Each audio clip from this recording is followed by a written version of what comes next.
Vamos lá. Boa tarde, pessoal. Tudo bem com vocês? Uma vez mais, nos encontramos aqui no nosso momento de estudos, né? Para finalizarmos o tema Apocalipse.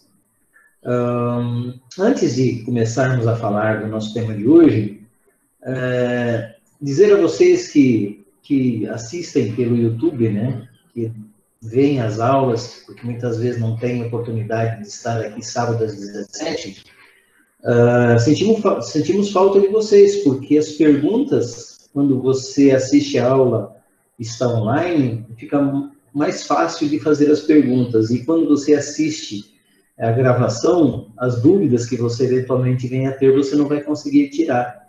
Então, faça um esforço, se puder estar conosco no sábado, ao vivo aqui, fica muito mais fácil de nós conversarmos e tirarmos as nossas dúvidas.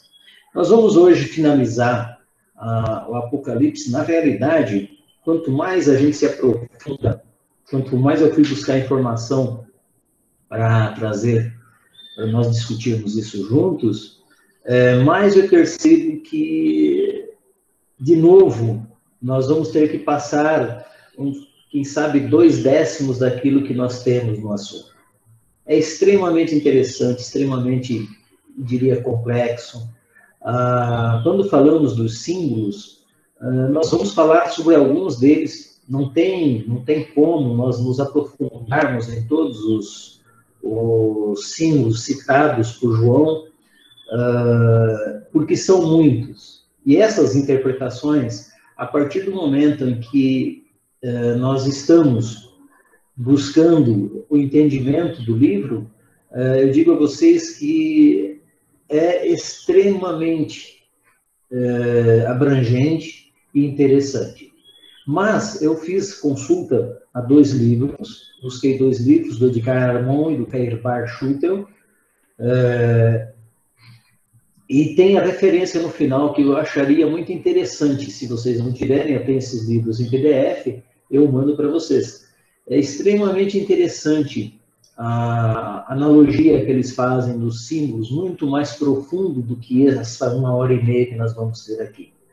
Mas, para que nós tenhamos o entendimento de alguns deles, mesmo assim, né, nós vamos trazer aqui, eventualmente, se houver alguma pergunta, alguma dúvida, é só interromper, quem tiver com o microfone aberto, e a gente para, verifica, discute e seguimos adiante, certo? Os símbolos do Apocalipse, segundo a visão espírita.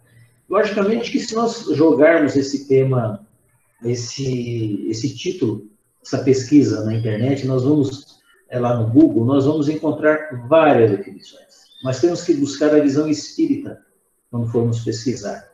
A gente encontra, lamentavelmente, não digo lamentavelmente, mas é até bom porque serve como parâmetro, serve como base de comparação, algumas posturas espiritualistas e não espíritas a respeito. Então, você encontra postura espiritualista, postura católica, postura, opinião evangélica que queira a respeito dessa visão, e temos que tomar muito cuidado para a gente não distorcer isso.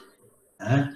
Mas é extremamente interessante as observações que a gente encontra. E aí, com o conhecimento espírita que nós vamos adquirindo, a partir do momento em que as pessoas nos trazem uma interpretação, nos trazem uma visão disso, com o conhecimento que nós vamos tendo com os espíritos, fica mais fácil nós entendermos. Tá?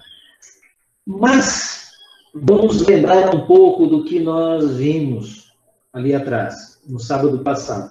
E no sábado passado,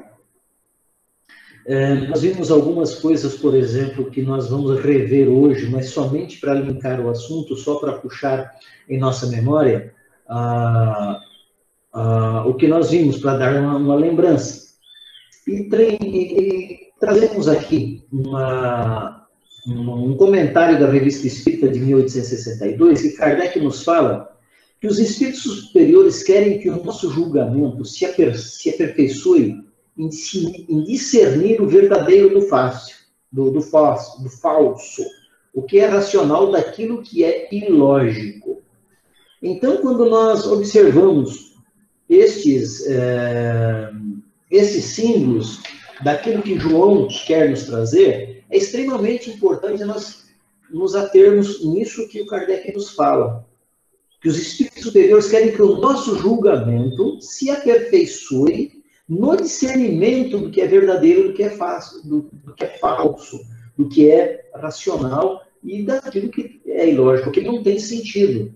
Né? Então, é extremamente interessante, por isso que eu disse agora há pouco, que através do conhecimento espírita que nós vamos adquirindo, não só no quesito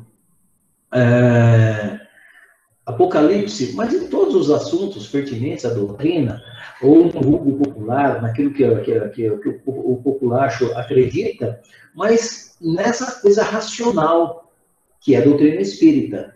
Nessa forma racional de olharmos, de enxergarmos, de analisarmos. E Kardec, desde 1862, ele fala a respeito disso.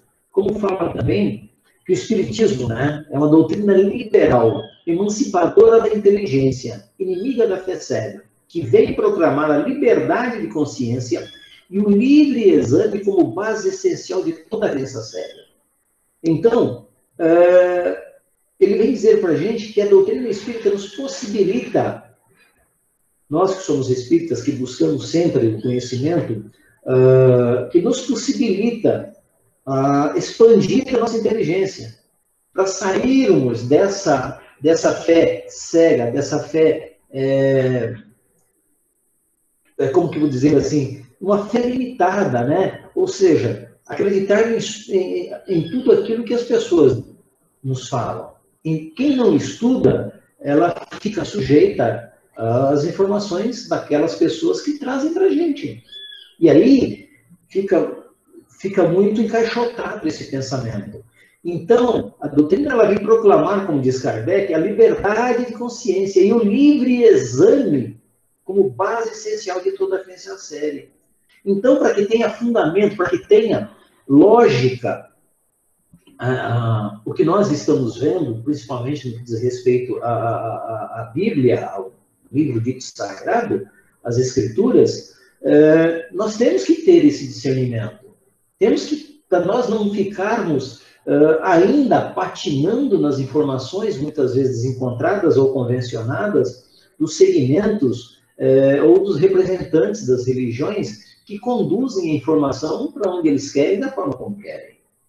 Então, Kardec nos traz essa lembrança, eu fiz questão de colocar aqui, porque segunda fala da Revista Espírita de 1868, da liberalidade da doutrina. Então, ela não engessa, ela nos dá essa liberdade de consciência, ela nos dá essa possibilidade, e daí nós temos que ter, através desse conhecimento, através do entendimento da doutrina espírita, filtrar, de fato, o que as coisas são, o que elas querem dizer.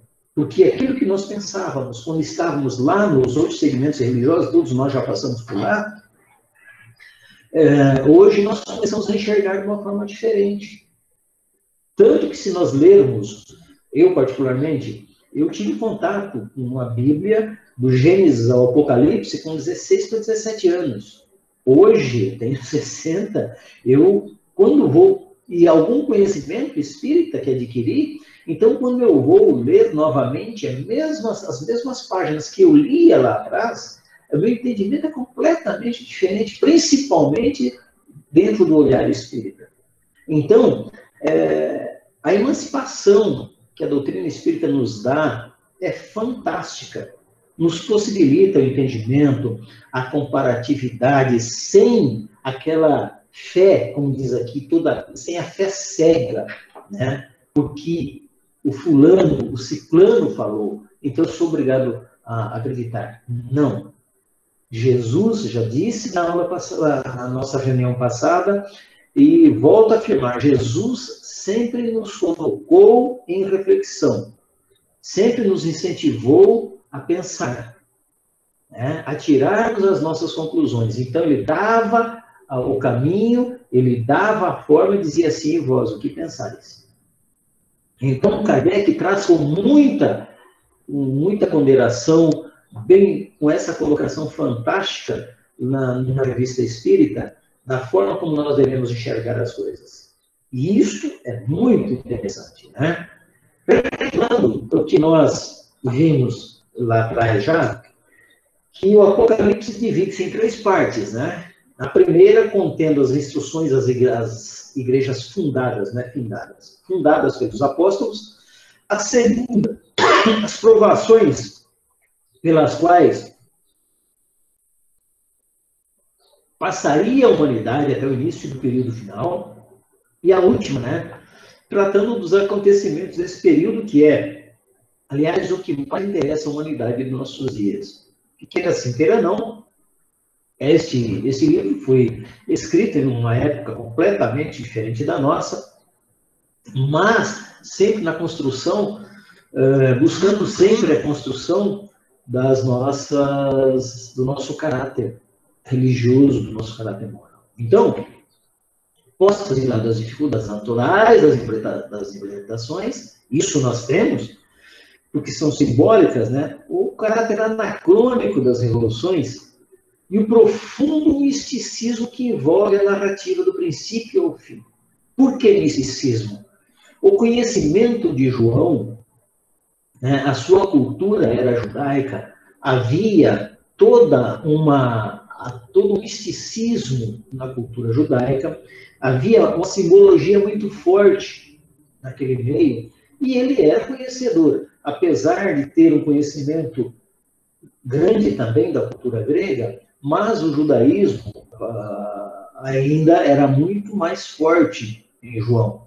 Sem falar que o Apocalipse de João, ele foi escrito com João com 90 anos praticamente, que foi o apóstolo que mais viveu.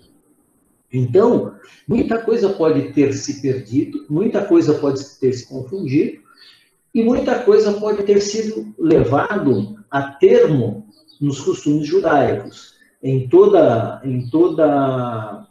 a retórica judaica de como ele interpretaria isso. Dificultando seu entendimento, pode-se, entretanto, admitir que foi escrita tendo em vista principalmente os acontecimentos trágicos e definitivos da época atual, após ter a humanidade usado de inteiro livre-arbítrio, percorrido o caminho que preferiu no curso das sucessivas civilizações terrestres. Se nós pegarmos, meus irmãos, se nós pegarmos de fato a leitura ao pé, né, do Apocalipse, lá no final, nas revelações, nós vamos, e se traçarmos um paralelo comparativo do que estamos vivendo hoje, tá? E nós vamos ver algumas coisas que eu trouxe, que eu achei muito pertinente, no que diz respeito à besta, no que diz respeito à prostituta, né, que ele cita lá. O que nós estamos vivendo hoje, de fato, está dentro das premonições, né, dentro das visões de João.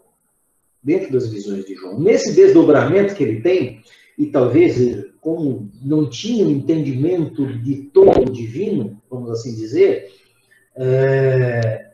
mas ele tenta colocar da melhor forma, dentro de toda a simbologia, o que ele tinha visto, e se nós trouxermos para o nosso tempo, para o nosso momento, e analisarmos de 200, 300 anos para cá, nós vamos ver a coerência desse livro.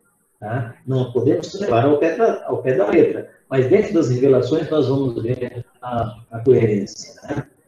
Vamos falar primeiro do número 7. Tá? É muito citado o número 7 nesse livro. É citado principalmente nas revelações da imagem, da simbologia. Então, o número 7 para os judeus é o número da perfeição. Tá? É um número perfeito. E por que é um número perfeito? Como ele aparece muitas vezes no Apocalipse, nós imaginamos que dentro da cultura judaica, do qual João tinha conhecimento e também domínio, ele nos traz, dentro das referências analógicas das imagens, encaixando dentro daquilo que ele conhecia. E por aí ele vai caminhar. Né? Então, nós temos, por exemplo, as 7 estrelas. As 7 estrelas, as 7 estrelas, as 7 igrejas, olha só, os 7 candelabros, os 7 selos, as 7 trombetas, as 7 pragas, das 7 taças. Então, vejam que esse número dito cabalístico, vamos assim chamar, né, dentro do que se fala, ele aparece muitas vezes. E por que só 7, 7, 7, 7, 7? Voltamos novamente para a cultura judaica. Ele se espelhando, né? Quem sabe, e aí a espiritualidade, quando nos traz o entendimento de determinadas coisas, vai trazer de acordo com o nosso conhecimento. Falei aqui na semana passada, por exemplo, que se nós, médiuns, de acordo com o nosso conhecimento e a nossa capacidade, os espíritos vão soltar as informações. Um espírito que venha trazer uma informação científica, ele jamais vai pegar uma pessoa leiga de tudo para traduzir esse pensamento dele. Ele vai trazer alguém que mais se aproxime, se não for um cientista, dificilmente teríamos um cientista no grupo mediúnico, até porque a maioria dos cientistas não acreditam na divindade. Ele vai se utilizar da ferramenta que mais se aproxima. Ou seja, João, ele tinha o conhecimento. Então, ele tendo o conhecimento, ele tem os símbolos, ele tem toda uma analogia. E vai trazer, ele vai filtrar, ele vai derramar isso de acordo com o gosto, vamos assim dizer, da água, né? Daquilo que ficar impregnado pelo pote. E aí vem toda a manifestação das suas visões dessa forma.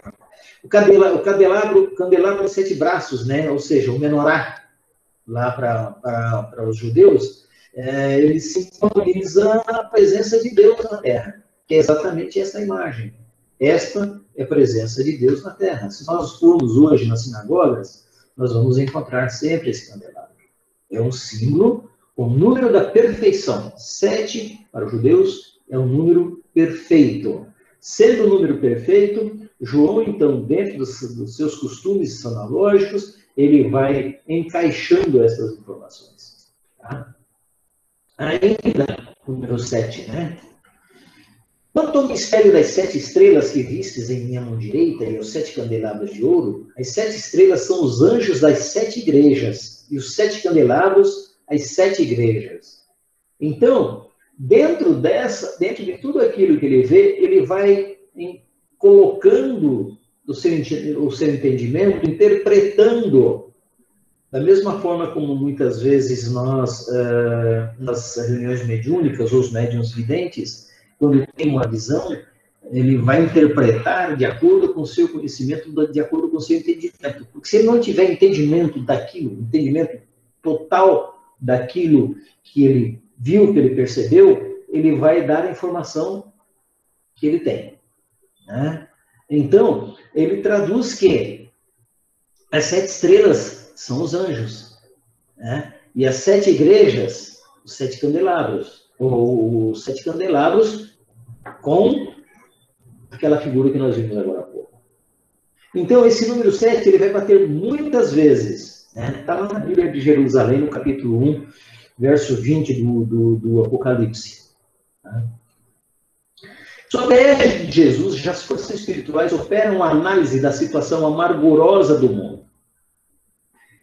Quando Emmanuel, lá no A Caminho da Luz, ele faz uma analogia da Apocalipse de São João, ele fala sobre a égide de Jesus, já as forças espirituais operam a análise da situação amargurosa do mundo.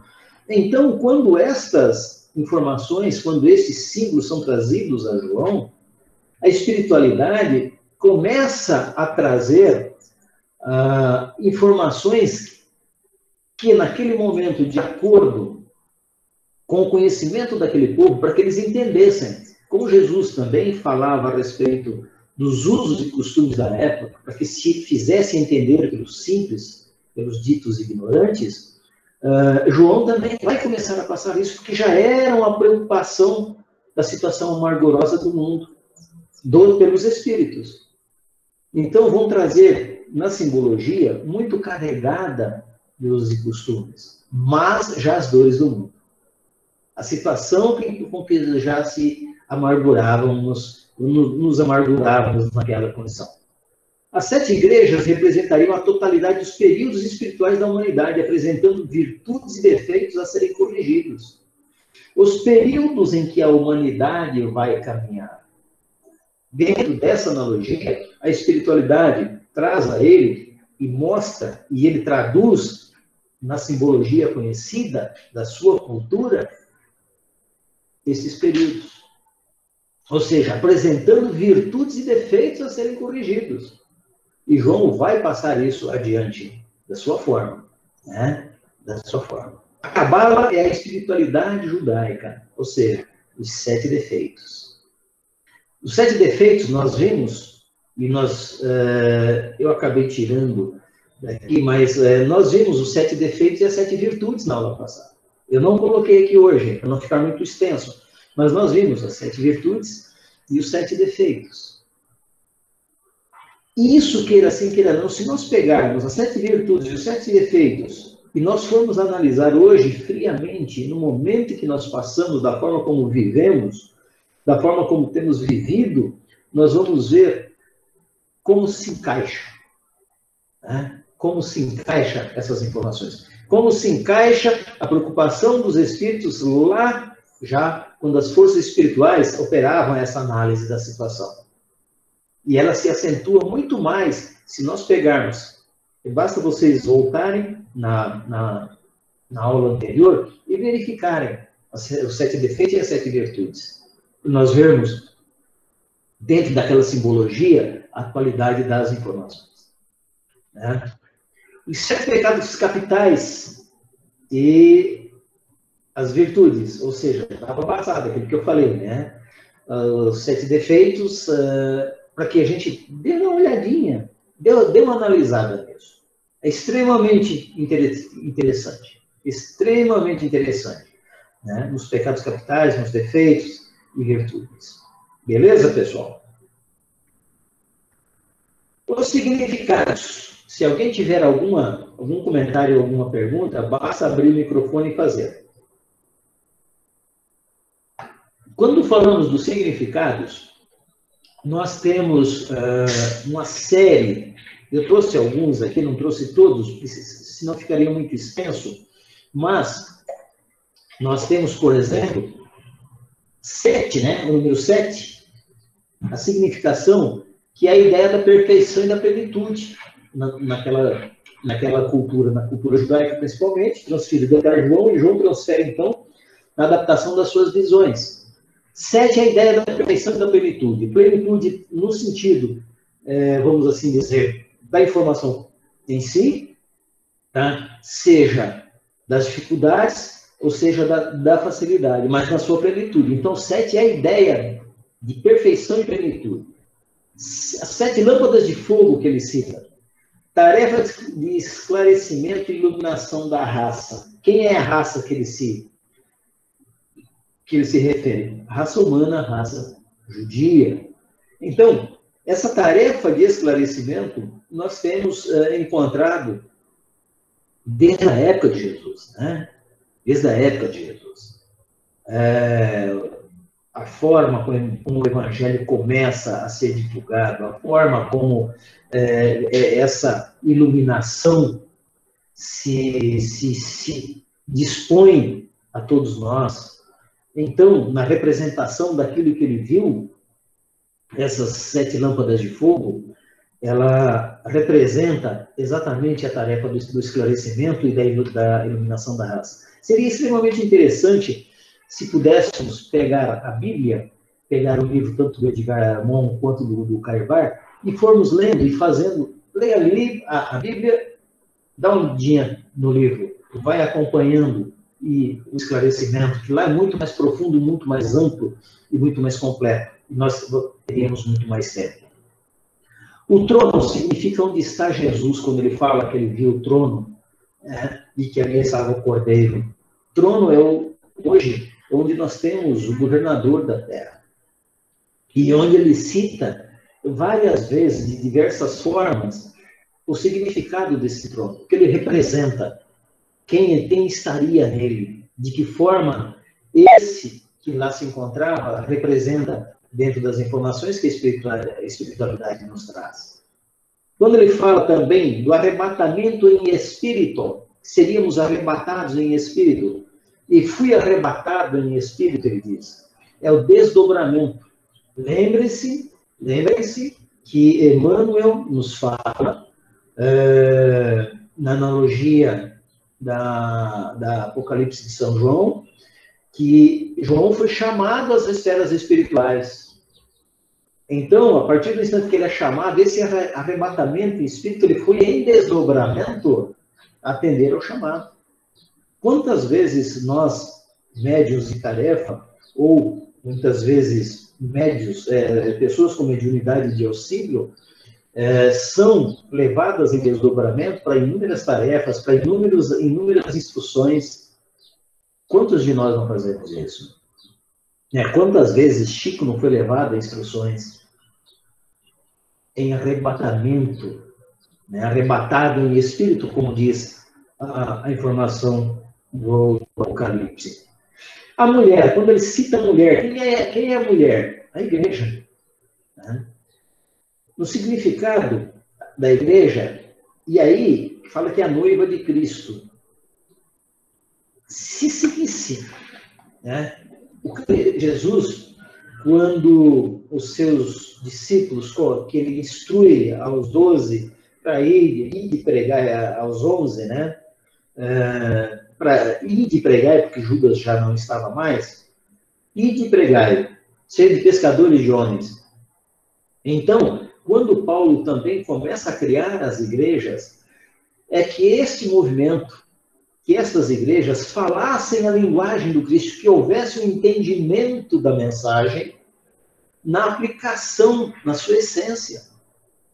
Então, ele se refere à mulher, à noiva, como uma pretendente a atender ao seu noivo, como um pretendente a fazer o complemento, porque hoje, quando a gente encontra alguém, quando a gente namora alguém, vai se conhecendo, e aí, quando você noiva, é sinal de que você quer o compromisso final. Hoje, nem tanto, porque as pessoas não se conhecem mais, estão muito mais, lamentavelmente, nos desejos sensualizados, não tem tempo de se conhecerem, não tem tempo de se estudarem, ou seja, para formarem os lares, de fato, fundamentados no conhecimento, no compromisso. Então, a mulher, quando ele fala, é que ela teria que se preparar para interpretar as necessidades do noivo e vice-versa. Aí, então, ele se refere à igreja como uma mulher, a noiva de Cristo. A prostituta. Quem é a prostituta? Igreja sem Deus, que se uniu ao mundo. A igreja sem Deus que se uniu ao mundo. Quando ele fala que ele tem essa visão da prostituta, ele previa que essa igreja no futuro, já naqueles tempos já acontecia isso, porque a besta, que era o Império Romano, a besta, no Apocalipse, quando ele fala da prostituta da igreja sem Deus, ou seja, da mulher sem regras, sem compromisso, a igreja sem Deus, nós estamos vendo isso hoje. Se fala de tudo na igreja, até de Deus. Hoje nós encontramos, lamentavelmente, falsos profetas. Hoje nós encontramos igrejas preocupadas com status, preocupadas com dinheiro. E se nós pegarmos, quando ele cita, e aqui ele cita, não as igrejas que nós estamos encontrando hoje, porque esse é fruto de toda a igreja dita católica, e quando nós falamos de igreja, estamos falando de catolicismo, e não estou aqui querendo, meus irmãos, de forma nenhuma denegrir, é o conhecimento de cada um, é o tempo de cada um, tá? Não estou aqui desmerecendo a igreja católica de forma nenhuma, até porque conheço e estive lá por algum tempo. Então, eu falo da igreja como um todo, tá certo? E ela, criada por homens, foi administrada por homens, ela continua vivendo as mesmas falhas dos homens. Como temos centros espíritas dessa forma, como temos presbiteriana, batista, adventista, quem quer que seja. Essa igreja sem Deus, que se uniu ao mundo, quando ele fala sem Deus, se nós buscarmos, voltarmos um pouco na história e ver o que é as barbáries que a igreja fez, utilizando-se o nome de Deus, mas ela não tinha Deus, não utilizava o nome de Deus. Era já o que estava, o que João trazia no Apocalipse, na revelação dos Espíritos, da forma como ela se postaria, como a prostituta se colocaria diante da situação. De uma situação que iria para frente, que já estava acontecendo, mas que também iria para frente. Que abandonou o noivo, né? Abandonou o marido, Jesus. Quantas igrejas não se falham em Jesus? Jesus está ficando, e aí eu digo que não é só a igreja, não é só a prostituta, né? Hoje, nós estamos sendo condicionados, estamos sendo levados a... Na Sexta-feira Santa, por exemplo, estamos muito mais preocupados com a simbologia, com os dogmas da data, do que necessariamente com o ato em si. O que aconteceu aquele dia? Por que aconteceu aquilo? O que aquilo nos trouxe como lição? Da mesma forma, o Natal, né? O que significa o Natal? Então, está sendo tirado aos poucos esta lembrança, tá? Esta prostituta, ou seja, a igreja sem Deus, se uniu ao mundo, ou seja, se uniu ao vulgar, querendo agradar as pessoas, e não é o agradar as pessoas. A doutrina do Cristo é uma doutrina pura. Então, ela não tem que se adaptar ao agrado das pessoas, que é o que as pessoas querem, né? Lamentavelmente. Então, a prostituta, como diz o Apocalipse, esse significado é da esposa que abandonou, né, o marido que é Jesus. Ainda, dentro desses significados, ele fala do ventre, né? São as guerras. A virgindade acima das questões religiosas. E aqui a virgindade acima das questões religiosas, ele fala da pureza. Quando fala de virgindade, fala da pureza. Quando fala do ventre, fala da força, da forma como destrói, como a guerra destrói. A virgindade acima das questões religiosas, fala dessa pureza que estamos perdendo. Eu não gosto de falar de pureza da doutrina espírita. Eu gosto de falar da coerência da doutrina espírita. Tá? A doutrina por si só ela é pura. A religiosidade, independente da religião, por si só ela é pura, dependendo da forma como você administra isso. Como os segmentos religiosos administram isso. Então, isso é coerência. Ser coerente com os ensinamentos de Jesus. Eu não gosto da palavra pureza, embora a virgindade signifique pureza. E aí, aqui está acima das questões religiosas. Tá? O incenso, as orações, né? O religário, a forma de levar. Então, quando ele fala de incenso, refere-se às orações, porque quando se acende incenso, acende-se na intenção de agradar aos deuses, de chegar aos deuses, ou chegar a Deus, nesse caso. Trovões e vozes, a interferência espiritual, né, dos médiuns, o barulho da gente não conseguir ouvir a voz dos espíritos. Então, essa interferência espiritual, se nós observarmos, por exemplo, antigamente, hoje a tecnologia está um pouco melhor, mas antigamente, quando nós ligávamos o nosso rádio e dava um raio, uma descarga elétrica, também parece que descarregava dentro do rádio, fazia aquele chiadão. Era uma interferência. E essas interferências que ele se refere, de trovões e vozes, seriam as interferências que nós iríamos sendo alcançados no decorrer dos tempos. Que tipo de interferência? As preocupações materiais, as vaidades, isso atingiria os médiuns.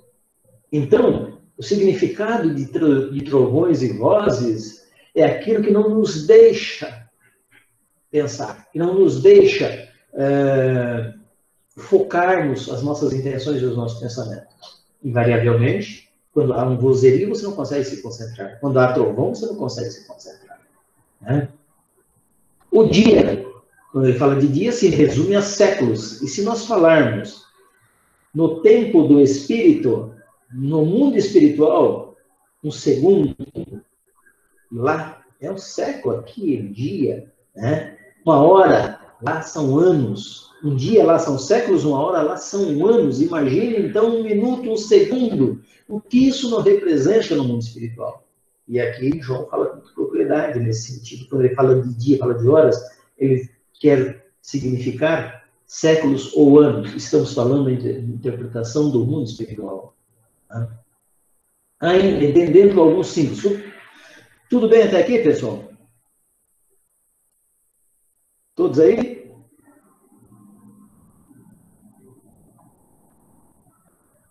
Rafa? Todos aí ou não? Sim, tudo bem, tudo tranquilo. Beleza, de vez em quando eu vou perguntar, porque eu não sei, estou vendo aqui no celular se eu caí ou não. Tá? Mas vamos lá. Entendendo alguns, quando ele fala do mar, né, são os povos, as nações. A imensidão do mar, a imensidão dos povos, a imensidão das nações. Nessa simbologia, é isso que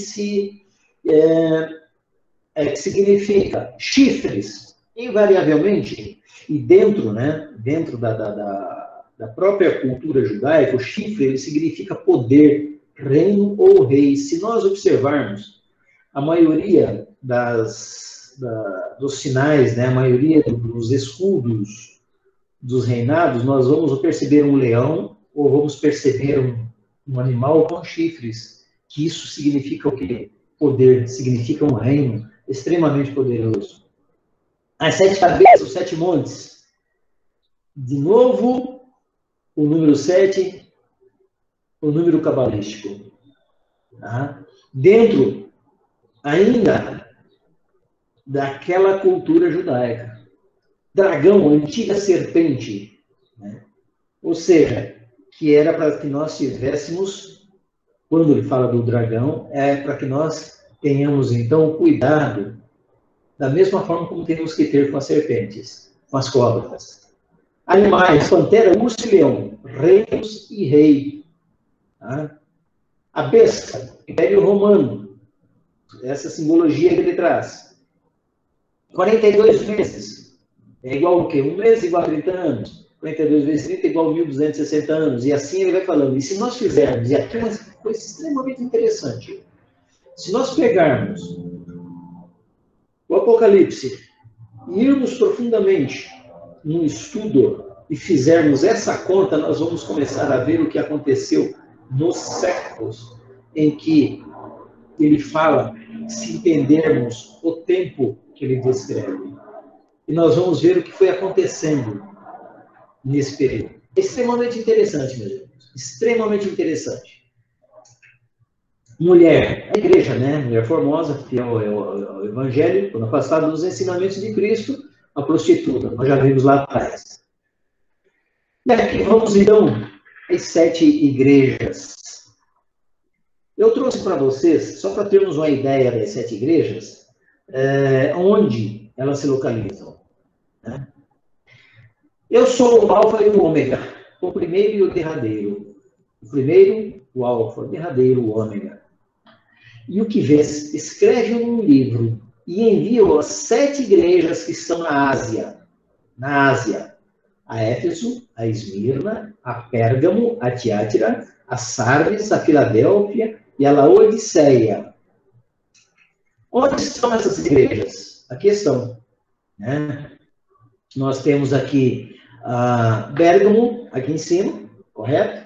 Temos depois a Tiátira, Sardes, Esmirna, Filadélfia, Éfeso, Laodiceia. são as 7 igrejas que ele se refere. Quando ele vai mandar estas cartas, olha a região em que ela está. E trouxe também para vocês onde ele estava, na ilha de Patmos, muito próximo dessas igrejas. Então, eu fico imaginando, meus irmãos, todo envolvimento, toda a atmosfera espiritual que se fez em cima de toda essa região, que é uma região muito próxima, vamos assim dizer, ali no mar Mediterrâneo, toda a preparação, toda a preocupação da espiritualidade em trazer luz, em trazer avisos, recados a todo aquele povo, através de João, para que isso se irradiasse através do Evangelho, se irradiasse em todo o planeta. Tá? Então, ele retira-se do continente e ali, sozinho, né, desdobramento, começa a colher e nos trazer essas informações. E aí estão postadas as igrejas. Tá? As 7 igrejas, ainda, são exemplos de comunidades cristãs cujas características indicam os diferentes tipos de cristão existentes. Novamente, repito aqui, em cada igreja já se encontrava naquela época, quando vão se formando essas igrejas, o propósito que se leva a elas é a difusão do Evangelho de Jesus. Tá? Quando Pedro, quando Paulo, quando Lucas, que são os 3 que se empenharam com muita vontade na fundação das igrejas, principalmente Paulo, ele leva a essas igrejas uma ideia de evangelho. Qual é a ideia de evangelho? Os pensamentos de Jesus. E conforme a região, mais ou menos, havia aceitação. Dentro dessa aceitação, mais ou menos, começam a surgir problemas, começam a surgir, e todas as cisões das religiões saíram dessas igrejas. Se nós lermos a história nas cartas de Paulo, a exortação que Paulo faz a Éfeso, a Coríntio, aos Coríntios, aos Colossenses, na Tessalônica, em que ele começa a perceber esse desvio de objetivo das igrejas, em que começam a imperar as vaidades pessoais. E daí vem a cisão. Né? Começam a imperar as vaidades pessoais, principalmente nessas igrejas. Observa que aqui não estão as igrejas de Paulo. Tá? Com exceção de Éfeso, por exemplo, mas nós temos, por exemplo, outras igrejas em que Paulo fazia com muita propriedade e com muita imposição as observações. Mas o Apocalipse de João traz especificamente essas 7 igrejas, tá? Em que cada uma, na sua característica, vai representar no futuro o posicionamento do povo, das comunidades cristãs no mundo. Né?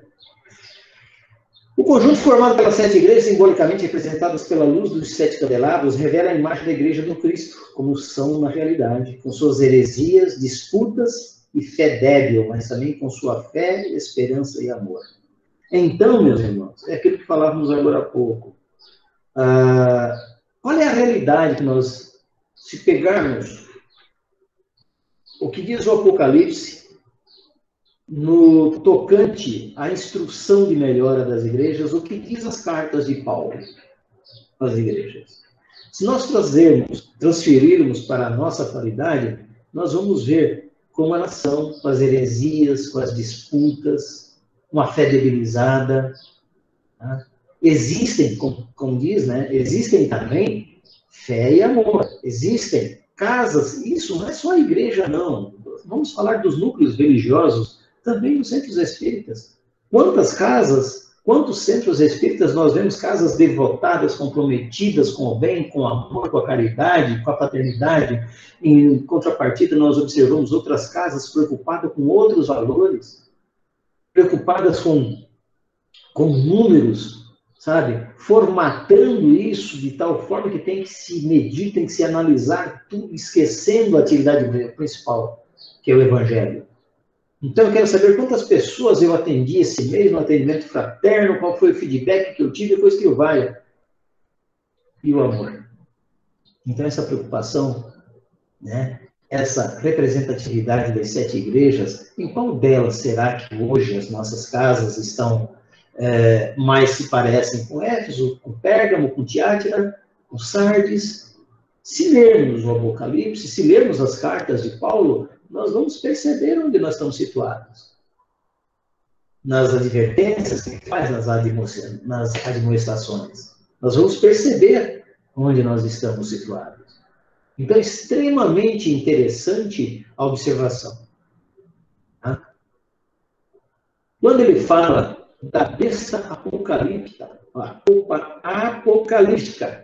refere-se tanto ao Império Romano, o poder constituído que fere, persegue e maltrata, quanto aos falsos profetas, também chamados de dragão, mistificadores que deturbam a mensagem do Evangelho.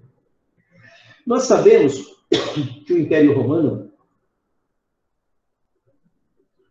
era uma perseguição terrível contra os cristãos. Haja visto a postura de Paulo.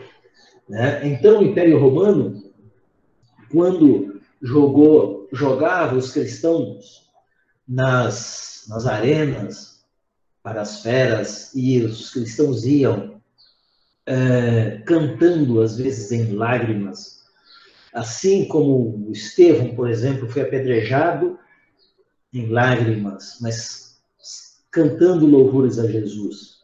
E eles, essa coisa, essa besta, porque só alguém insensível, irracional, praticaria ou pratica uma ação dessas.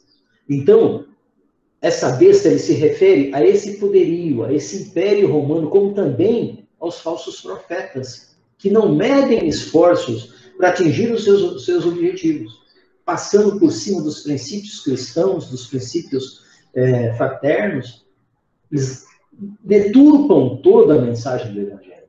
E deturpam essa mensagem em benefício próprio. O Apocalipse já dizia isso, João dizia isso, e Jesus já tinha exortado sobre os falsos profetas lá atrás. Tanto que Emmanuel nos esclarece a respeito do assunto, né? Lá no livro A Caminho da Luz, por exemplo. A besta poderia dizer grandezas e blasfêmias por 42 meses, acrescentando que seu número era de 666. Já vimos, já falamos sobre o número 66, já falamos sobre os 42 meses. E esta poderia dizer grandezas e blasfêmias se nós observarmos, né,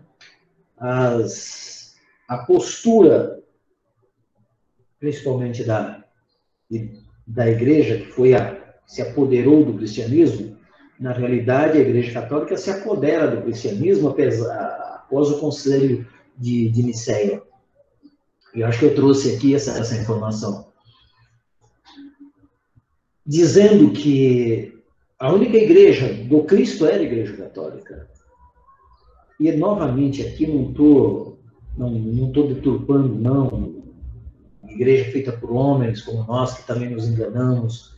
Mas a propriedade indevida de ser a representante, e aí vai para os papas, de serem os representantes de Deus na Terra, em detrimento de nós, outras religiões.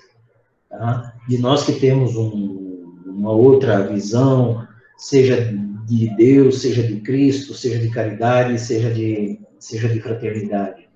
Então, essa besta poderia dizer grandezas e blasfêmias. Já exortava das coisas que poderia atingir. Esta é a simbologia da besta apocalíptica. Né? Ainda, a espada de 2 gumes. Na espada de 2 gumes, na mão direita, ele tinha 7 estrelas, ao número 7 de novo. E de sua boca saía a espada afiada com 2 gumes. Sua face era como o sol quando brilha com todo o seu esplendor. Está lá no Apocalipse. 1:16. É o símbolo do poder e da justiça. Se nós observarmos hoje o símbolo da justiça, é aquela mulher com a venda nos olhos, né, com a balança numa mão, com a espada na outra.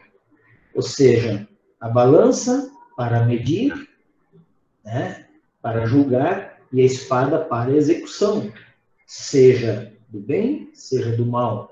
Ou seja, o poder e a justiça. Essa é a espada de dois gumes a que ele se refere. Invariavelmente, hoje nós vimos, né, a mulher já não está tão cega, ou nunca esteve tão inclinada um lado da balança como temos visto ultimamente. Isso também João nos fala na exortação dos Espíritos lá na graça. É a palavra divina que, no dizer de Paulo, é poderosa arma com a qual será restabelecido o reino do Cristo na Terra. Somente através do Evangelho de Jesus a gente vai conseguir restabelecer o reino dele na Terra. Somente, não há outra. É seguindo as orientações do Cristo, nos colocando dentro das suas instruções, dos seus ensinamentos para a gente restabelecer. Não tem outro caminho. Não tem outro caminho moral, não tem outra forma, meu Deus. E quando ele fala dessa espada de dois gumes, dentro dessa simbologia, fala exatamente disso, do restabelecimento do reino de Jesus na Terra. É finalmente o Evangelho, o Verbo, essa espada que vibra golpes arrojados, matando a hipocrisia, aniquilando o erro e defendendo os espíritos de boa vontade na luta terrível das trevas contra a luz.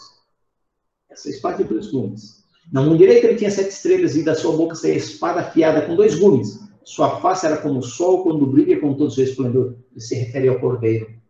Tá? Então, no princípio era o Verbo, e o Verbo se fez carne e habitou entre nós. No princípio era a palavra, que reencarna e habita entre nós, que é Jesus, nos trazendo ensinamento. Tá? E esse ensinamento, essa espada, ela vem então para ir matando a hipocrisia, aniquilando o erro, defendendo os espíritos de boa vontade. É assim que a espada tem a sua simbologia dentro do Apocalipse de João. O livro dos selos. Eu ia trazer aqui os 7 selos, o que significa cada um dos selos, mas eu precisaria de um período de uma aula somente para falarmos dos selos, de cada um deles. A simbologia, a significação destes selos é fantástica. E se nós formos observar ainda com mais profundidade o significado desses selos, nós vamos ver quanta coerência tem com tudo que passamos, com tudo que a humanidade vem passando, com tudo que a humanidade tem enfrentado, né, tem experimentado. Então, quando ele fala que ele vai abrindo os selos, ele vai revelando toda essa dor, toda essa angústia que nós temos passado. Selo por selo, selo por selo. É fantástico, mas eu só trouxe o livro dos selos.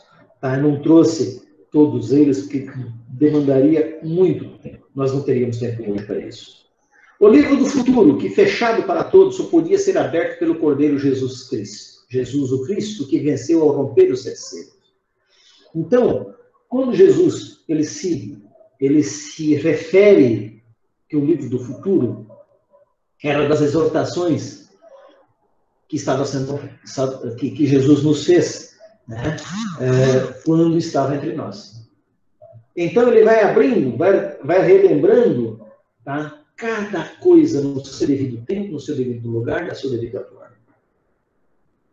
Então, na exemplificação dos selos, ele diz, né, que aparece a ele o cordeiro com 7 chifres e 7 olhos. Os chifres nós sabemos que é a força, que é o poder, que são os 7 Espíritos de Deus enviados a toda a terra.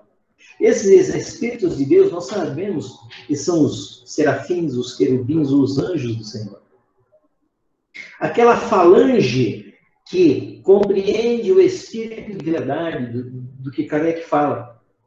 Que para nós, né, dentro daquilo que a igreja chama de Espírito Santo, que é essa pleiade, né, para nós o Espírito de verdade, esses espíritos são os mesmos espíritos que auxiliam a Jesus na administração do nosso planeta. Tá? Então aparece o Cordeiro. Quem é o Cordeiro? Jesus. E 7 olhos, que são 7 espíritos. Os espíritos, olhos de vigilância, espíritos que cuidam do planeta, que observam. O número 7 simboliza a perfeição, completa, a ideia de desenvolvimento integral do espírito, a plenitude do espírito. Então, quando ele começa a se referir a esse livro, né, eu fiquei imaginando, quando estava preparando o texto, de que é uma reflexão que nós devemos fazer. Né? Nesse desenvolvimento integral nosso do espírito.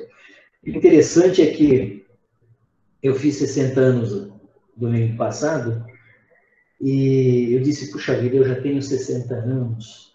Quantos anos será que eu tenho mais para frente? 10, 25? Quantos será que eu tenho? Eu gozava que eu só fui me preocupar com isso agora. Né? Antigamente não tinha tanta preocupação, mas eu falei, quase 60 anos, sou sexagenário. Quando eu me perguntei, né, dessa ideia do desenvolvimento integral do espírito, o que foi que eu fiz nesses 60 anos? Né? O que foi que eu aprendi? E aí eu me peguei viajando no Apocalipse, refletindo numa série de coisas, e confesso a vocês que eu fiquei preocupado, não com o que diz o Apocalipse, com o que eu tenho feito para me desenvolver integralmente e espiritualmente. Mas é extremamente interessante a observação. Vemos 7 virtudes que encarnam as perfeições, as 7 cores, os 7 sons, as 7 formas, cone, triângulo, círculo, elipse, parábola, hipérbole e o trapézio, e os 7 dias, etc. Ou seja, tudo 7, né? Ele vai trazendo essa simbologia. As 7 formas, eu achei extremamente interessante, né? Cone, triângulo, círculo, elipse, parábola, hipérbole e o trapézio. Olha a simbologia e a profundidade disso, se nós analisarmos friamente a utilidade de cada um, onde cada um se encaixa, para que se encaixa, como se encaixa. É extremamente interessante. Então, a espiritualidade, quando traz a simbologia a João, quando leva para que ele nos passe, eu imagino que nós só vamos entender os símbolos do Apocalipse, meus irmãos, aqui umas 5, 6 reencarnações ainda. Quem sabe começar a entender. Né? O chifre na velha poesia hebraica é o símbolo da força, é como nós já vimos, do poder da força. Né? A visão da grande prostituta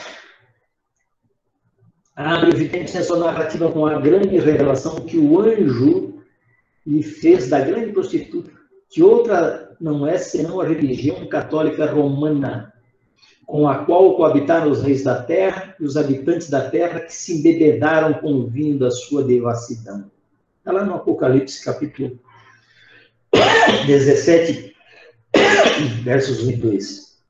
E se aqui, tá, essa visão da grande prostituta, se nós pararmos e traçarmos uma analogia do papado, né, dos cardeais, de todo o corpo clérigo, imagine, quando nós vemos esses irmãos reunidos, parece que é uma outra dimensão. É uma outra dimensão. Então, muitos, e nós sabemos a força que a igreja tinha, hoje ainda tem, mas não tanto quanto no século 7, 8, por exemplo, século 12, enfim, séculos passados, a igreja tinha uma força muito grande. E esses que dominavam a igreja se embebedaram nesse vinho, nesse poder. Era muito dinheiro, era muito poder. era muita influência, e eles se perderam. Haja visto que muitas vezes nós nos deparamos com espíritos em nossas reuniões mediúnicas completamente inebriados pelo poder, pela vestimenta, né? Então, essa visão da grande prostituta é uma realidade dolorida, mas verdadeira. Esses versículos, por si só, falam bem alto, especificando claramente o caráter universal, o católico, né, do qual Roma declarou pertencer à sua religião. A religião católica, ela é católica apostólica romana, né? Católica apostólica romana. Seguem os outros sinais bem caracterizados nos ministros romanos. A mulher estava vestida de púrpura escarlate e de pérola, segundo a visão de João. Tendo na mão um cálice de ouro cheio de abominações e imundícies da sua devassidão, e na sua testa estava escrito o nome, mistério, a grande Babilônia, a mãe das prostitutas e das abominações da terra. E aí, agora perguntamos a nós, quais outros ministros religiosos ou mesmo pessoas do povo se vestem assim, a não ser papas e os cardeais? Púrpura, ouro, escarlate, anéis, colares, castiçais, cruzes de ouro, cetros de ouro. Quem se veste dessa forma? É só nós pararmos para pensar. É como eu já falei, nós não temos ideia do tesouro do Vaticano. Né? Nós não temos ideia. Eu já disse aqui com relação à Capela Sistina, o teto da Capela Sistina tem de 2 a 3 centímetros de ouro no seu teto. Né? A mão, um cálice de ouro cheio de abominações, as imundícies da sua devassidão, na sua testa está escrito. Ou seja, se perdeu. Aquela igreja idealizada por Paulo, aquela igreja que Paulo queria que falasse a respeito de Jesus, que mostrasse o evangelho na sua simplicidade, na sua humildade, vem para a ostentação, vem para o acúmulo de riquezas materiais, vem para o desfruto dos poderes, vem para as futilidades da matéria. Lamentavelmente, assim como vivem as nossas irmãs prostitutas dentro do seu universo que tem que trilhar nos processos reencarnatórios. Com certeza, a grande prostituta está bem representada. Todos sabem que a púrpura tornou-se um privilégio da Igreja Romana e que só o Papa e os cardeais usam o chapéu escarlate. Estava vestida de púrpura escarlate e só o chapéu escarlate, só eles usam, só o Papa e os cardeais, mas ninguém dentro da religiosidade, dentro das igrejas. As pedras preciosas e pedras, ninguém as tem em maior quantidade do que as que enchem o Vaticano. Nós não temos ideia. São anéis, cruzes, medalhas, sem falar na tríplice coroa de ouro cravejada de brilhantes que o Papa usa como distintivo do Rei dos Reis. Este Papa, mas se nós pegarmos este Papa, eu não vi ele com esta coroa, mas se nós pegarmos fotos mais antigas, de Pio X, Pio XI, nós vamos do Papa Leão II, III, nós vamos ver essa coroa que vem de séculos e séculos, exatamente como está descrito aqui. A Igreja Católica, que tomou para si o papel de zeladora das ideias e das realizações cristãs, pouco após o regresso do Divino Mestre às regiões da luz, falhou lamentavelmente nos seus compromissos sagrados, aquele que eu falei agora há pouco. A Igreja se intitulou, né, dona do cristianismo e lamentavelmente falhou. Né? Deixou de cumprir com todos aqueles compromissos que Paulo tinha estipulado em todas as igrejas. Desde o Concílio de Nicéia, o cristianismo vem sendo deturpado pela influenciação dos sacerdotes dessa igreja, deslumbrados com a visão dos poderes temporais sobre o mundo. Nós encontramos isso, meus irmãos, e falo aqui com propriedade de amigos que reencontramos nessa caminhada espiritual. Não tenho nenhuma dúvida que eu passei por toda a igreja, né?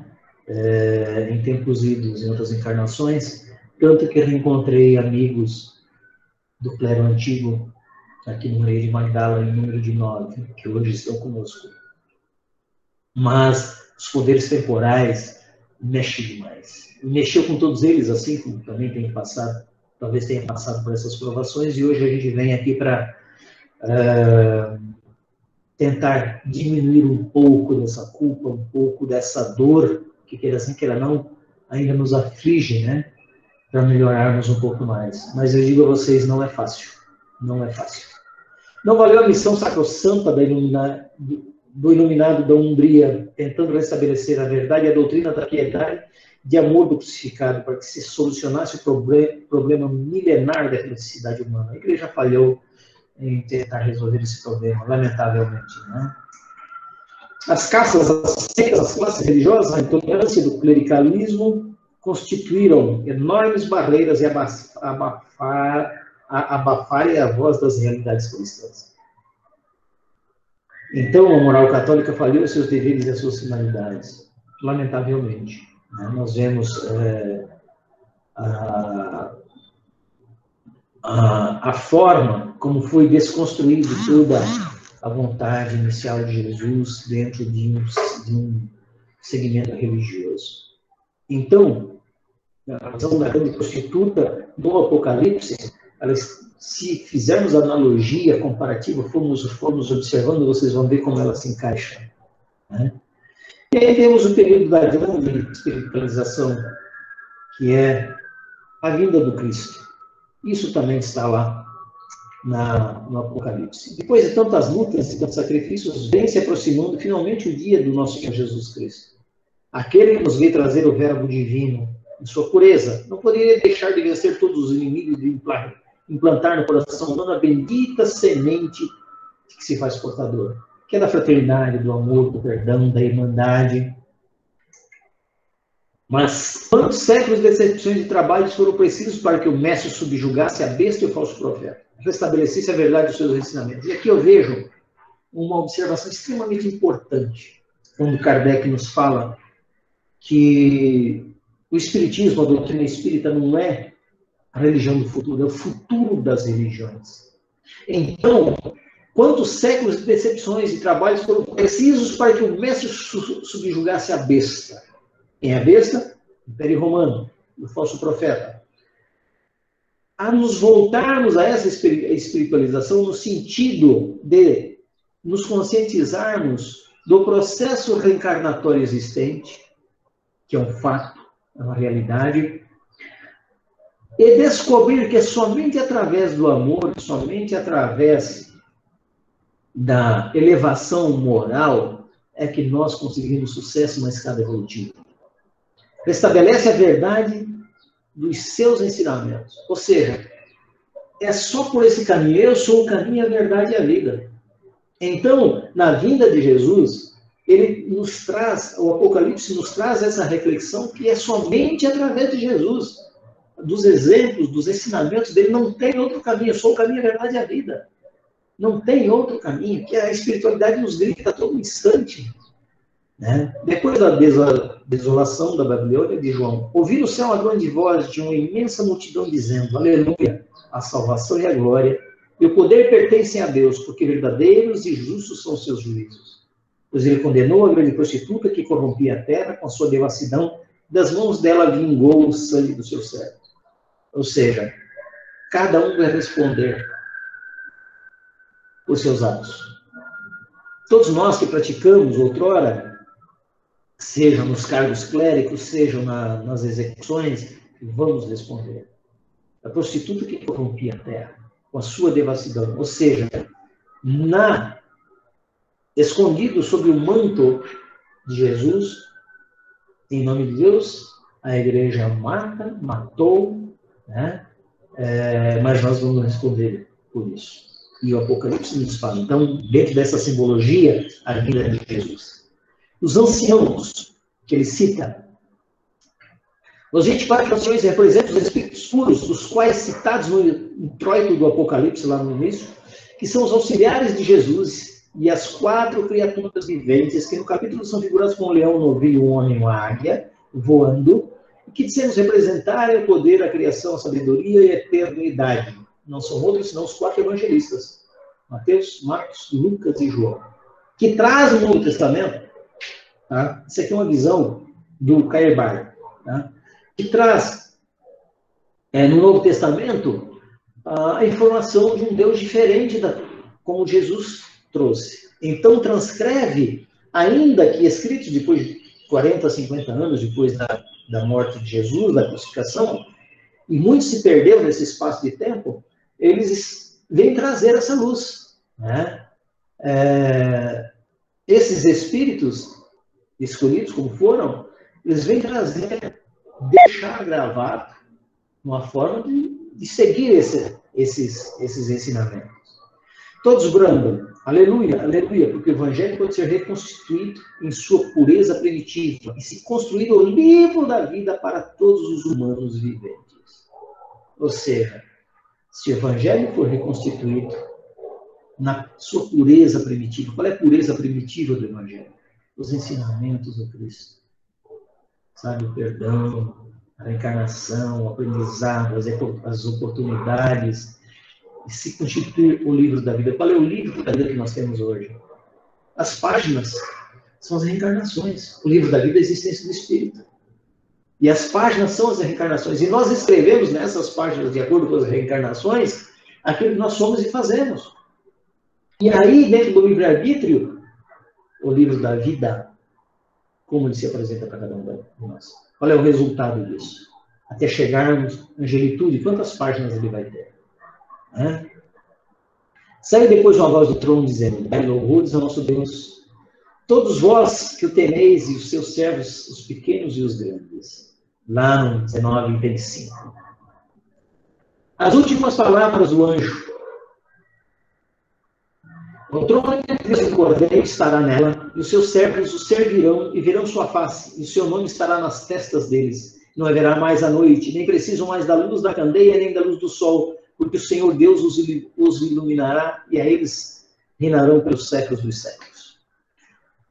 Quando ele fala do trono de Deus e do Cordeiro estará nela, seus servos o servirão e verão sua face, e seu nome estará nas testas deles. Não haverá mais noite, nem precisam mais de luz. É o mundo espiritual. Né? Quando nós estivermos nas colônias, quando nós estivermos em outros mundos, em outros planetas, nos planetas de regeneração, nos planetas, né, do bem, nos planetas de luz, nós não teremos essa necessidade tosca que nós ainda temos hoje. E Deus os iluminará e eles reinarão pelos séculos dos séculos. É quando nós atingirmos a angelitude. Quando chegarmos no ápice da nossa escada moral. Qualquer coisa fantástica, né? Para arremate final da visão do evangelista, lhe foi mostrado o rio de água da vida, resplandecente como cristal, saindo do trono de Deus e do Cordeiro, ou seja, de Jesus. No meio da rua, e de um e de outro lado do rio, achava-se a árvore da vida, que dava 12 frutos, produzindo um em cada mês o seu fruto. E as folhas da árvore servem para a cura das nações, e não haverá jamais maldição. Planetas felizes. Está do outro lado do rio. Planetas felizes. E não haverá jamais maldição. Fantástico. Ainda, efetivamente, o rio de água viva saindo do trono de Deus, do Cordeiro, não é senão a revelação. Quando fala da revelação, da terceira revelação, nós estamos falando da doutrina espírita da conscientização.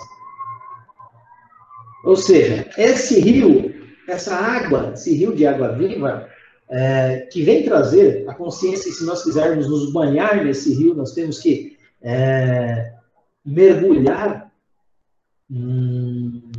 na transformação para que a gente possa, de alguma forma, nos melhorar. Né? Sempre progressiva, ela é indispensável a todas as almas. A nossa escala reencarnatória é sempre progressiva e ela é indispensável a todos nós, porque todas caminham do conhecido para o desconhecido, e a revelação é que abre todas as portas do futuro. Conhecereis a verdade vos libertará. A revelação é a pedra fundamental da doutrina de Jesus. Quando Pedro, representando o colégio apostólico, respondeu à pergunta de Jesus, dizendo: Tu és Cristo, Filho do Deus vivo. Quando o mestre lhe afirmou: Bem-aventurado és, Simão, filho de Jonas, porque não foi a carne nem o sangue que te revelou, mas sim meu Pai que está no céu.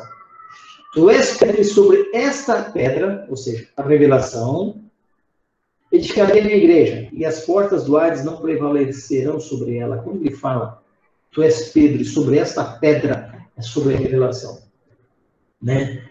Da consciência de que Jesus era o Filho de Deus. Então era sobre a verdade, a revelação. A pedra é a revelação, é a palavra. Tu és verdadeiramente o Filho de Deus. Tu és o Cristo, Filho do Deus vivo. Era sobre isto, tá, que ele falava. Então a igreja se apodera disso, dá a Pedro, né, uma interpretação que ela quer dar de acordo com as suas conveniências. De acordo com as suas conveniências. E aí, transformação Pedro no Cordeiro do Céu. E isso é uma transformação, é uma alegoria da Igreja Católica. Edificarei a minha igreja e as portas do Hades não prevalecerão contra ela. O que é o Hades? O Hades é o campo da morte. Quando você se encontrar no Hades, ou seja, do outro lado da vida, então a morte não prevalecerá sobre nós. Na história religiosa, esse rio caudaloso que fez o cristal, sendo do trono de Deus e do Cordeiro. Lá no Evangelho, capítulo 1 e 2, está esse texto. A árvore da vida é a religião, o Evangelho dá frutos todos os meses, e as suas folhas servindo para a cura das nações significa orientação cristã dos governos do mundo. Por isso não haverá maldição. Se todo o Evangelho conseguir transformar todas as pessoas, se os governantes do mundo entenderem o Evangelho, ou seja, a árvore da vida, não haverá mais dor, não haverá uma maldição, não haverá mais guerra. É isso que ele quer dizer. O não haver mais noite exprime, como já dissemos, na cidade celestial, a existência da luz divina, livre da atmosfera. Isso são palavras de Edgar Armand. Grosseira que impede seus resplendores, assim como também a ausência da ignorância, não só no mundo espiritual, como no mundo corporal, porque o Senhor iluminará a todos. Está lá no Apocalipse, no capítulo 22, item 5. Então, quando não houver mais ignorância, na parte da grande espiritualização que fala o Apocalipse, que fala todos os seus sinais, que fala todos os seus símbolos, a ausência da ignorância, quando todos nós conquistarmos o conhecimento, conquistarmos a compreensão que as transformações devem acontecer e nos levar à perfeição, aos Crisíades, seremos todos iluminados por Deus. É desta forma que eu trago para vocês, então, toda essa simbologia. Poderíamos aqui trazer muito mais, mas a forma como o Apocalipse nos relata e como nos exorta às transformações, como nos dá uma notícia, nos dá uma, como a gente fala, um termo muito comum hoje, uma resenha do que estamos vivendo, o Apocalipse é fantástico. E com um detalhe, já disse aqui, se pegarmos o Apocalipse em todas as Bíblias que encontrarmos, eles são exatamente iguais. Diferente dos outros livros que mudam um versículo, um texto, uma palavra que é colar o Apocalipse, não, ninguém se atreve a mudar. O temor. João fala também no Apocalipse que não mexa no livro, não mudem o que está escrito. É daquele que se aventurar. Perfeito, meus irmãos? E nós temos aqui na bibliografia alguns livros, o Livro dos Espíritos, A Caminho da Luz, Livro de Jerusalém, Caipar Schutel. Eu esqueci de colocar aqui o do Edgar Armand, que é Apocalipse. O Apocalipse de Edgar Armand. Mas a gente pode, se quiserem, eu posso passar para vocês. E no sábado que vem, no dia 24, nós vamos falar sobre fatalidade e livre-arbítrio. Se Deus quiser, estaremos juntos aqui novamente no sábado que vem. Ok? Obrigado. Nós vamos parar a gravação e aí vamos abrir com as perguntas. Perfeito?